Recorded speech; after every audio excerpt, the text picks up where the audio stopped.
বাজে weather, just কিচ্ছু দেখা যাচ্ছে না। আমরা অ্যাকচুয়ালি ধরতে এসেছিলাম ট্রেকের জন্য, কিন্তু বুঝতে পারছি না কি হবে। ওই যে সামনে ওইটাই আমাদের হোমস্টে। মানে কিচ্ছু দেখা যাচ্ছে না কুয়াশায়। এদিকে অনেকগুলো হোমস্টে আছে একদমই পাশাপাশি।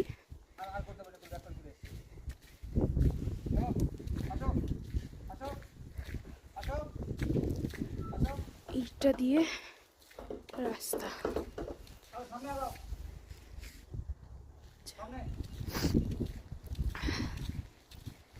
ওই দিকটা ওই সামনেটা দিয়ে একটু, ওইটা ট্রেকের রাস্তা না, ওইটা ট্রেকের রাস্তা। বাবা কি হাওয়া দিচ্ছে, ওইদিকে তো যাওয়াই যাবে না। এই রাস্তাটা দিয়েই ট্রেক শুরু হয়।